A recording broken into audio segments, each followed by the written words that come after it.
नमस्कार सर्वांना, कसे आहात तुम्ही सर्व? मस्त ना? नयन कलाकृतीमध्ये आपलं मनपूर्वक स्वागत आहे। हे बघा, आजची रेसिपी आहे गोविंद लाडू। साधी सोपी आणि एकदम हेल्दी अशी रेसिपी आहे। हे बघा, हे लाडू बघा कसे किती छान झालेले आहेत ते बघू शकता तुम्ही। चला तर मग आपण ही रेसिपी मी कशी केली ते आपण पाहूयात। नमस्कार सर्वांना, बघा आज तुम्हाला श्रीकृष्ण जन्माष्टमी निमित्त तुम्हाला इथे गोविंद लाडू बनवून दाखवणार आहे। त्यासाठी बघा मी इथे एकाच वाटीने सर्व माप मेजरमेंट घेणार आहे। त्यासाठी बघा मी इथे 2 वाट्या पोहे घेतले आहेत आणि 1 वाटी इथे मी शेंगदाणे घेतलेले आहे। सर्वात प्रथम बघा गॅसवर इथे बघा जाड बुडाची कढई ठेवायची आपण, कारण त्यासाठी बघा आपल्याला कसं पोहे भाजायचे आहेत ना। पातळ कढई ठेवली तर ती खाली करपतील पोहे, त्यामुळे आपण जाड बुडाची कढई ठेवायची आहे। 1 वाटी मी इथे पोहे घातलेत, ही दुसरी वाटी, 2 वाट्या पोहे घेतले। ते आपण कसे मध्यम गॅसवरती आपण थोडं भाजून घ्यायचं आहे। पहिल्यांदा बघा आपण गॅस असा मोठा करायचा, कारण अगोदरच गॅस पहिला मी बोलली ना थोडासा स्लोच ठेवायचा गॅस मध्यम, नंतर थोडासा मोठा करायचा आणि 2-3 मिनिटांमध्ये आपले हे पोहे चांगले भाजून होतात। व्यवस्थित असे भाजून घ्यायचे, जास्त असे काळपट करायचे नाहीत, असे बदामी कलर वरती भाजून घ्यायचे। बघा थोडे थोडे असे बघा ते असे आकसत येतात पोहे थोडे। बघा हे पहा, अशा पद्धतीमध्ये आपले भाजून व्हायला पाहिजे हे बघा पोहे।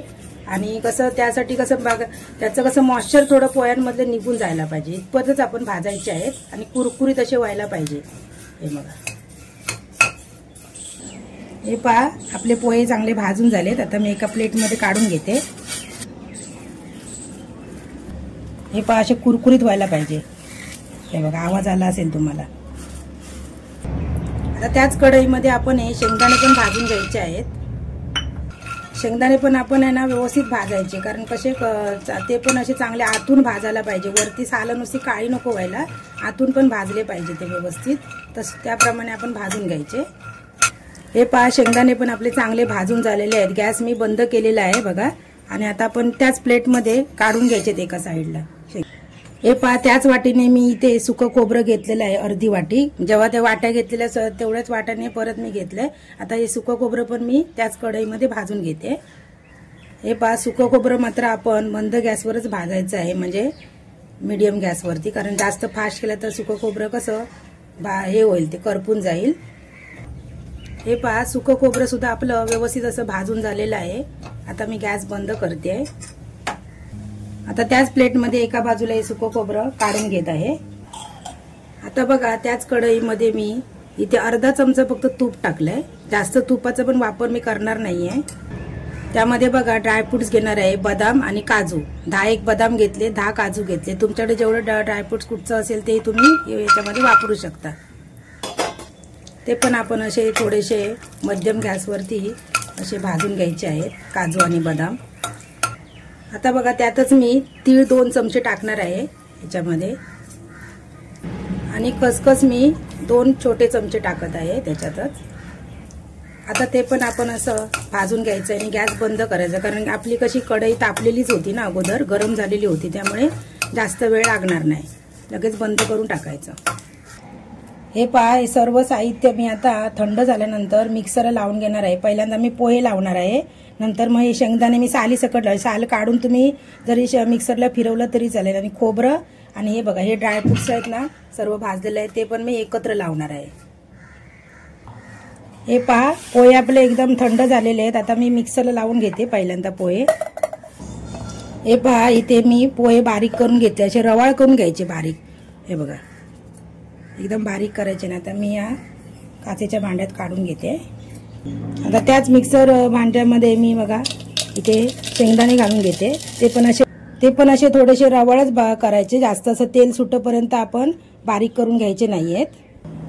हे बघा शेंगदाण्याचं मन बघा मी कसा हे केलाय, तो कूट केलाय असा। हे बघा तेल सुटेपर्यंत नाही मी केलं। आता ते पण मी या काचेच्या बॉलमध्ये काढून घेते। आता त्याच मिक्सरच्या भांड्यामध्ये आपण बघा ड्रायफ्रुट्स, खोबरं वगैरे, तीळ वगैरे आपण खसखस टाकून घेऊया। हे पहा बारीक केलेला ड्रायफ्रुट्स पण आपण त्यामध्ये टाकून घेऊया परत। आता त्यामध्ये बघा आपण 1 वाटी गूळ टाकायचा आहे। हे बघा मऊ गूळ घ्यायचा असा।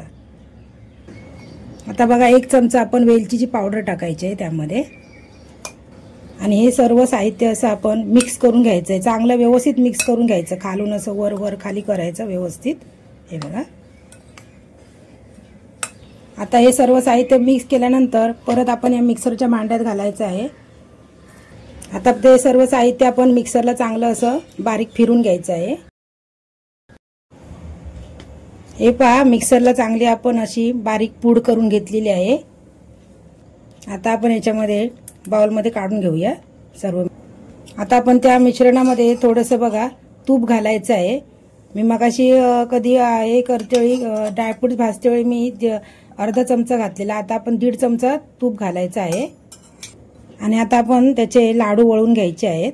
हे बघा असे मध्यम आकाराचे मी लाडू वळून घेणार आहे.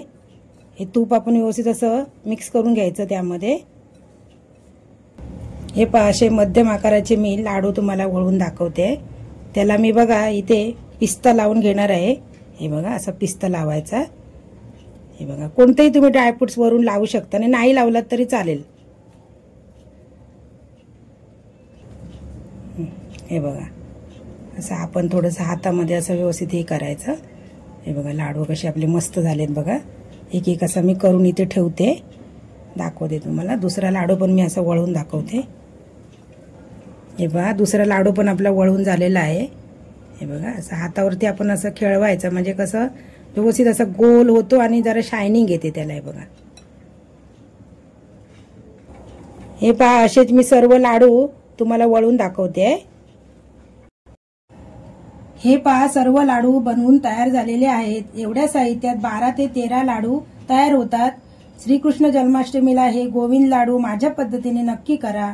व्हिडिओ आवडल्यास एक लाईक जरूर करा, व्हिडिओ शेअर करा आणि अजूनपर्यंत चॅनलला सबस्क्राईब केले नसेल तर चॅनलला सबस्क्राईब करा.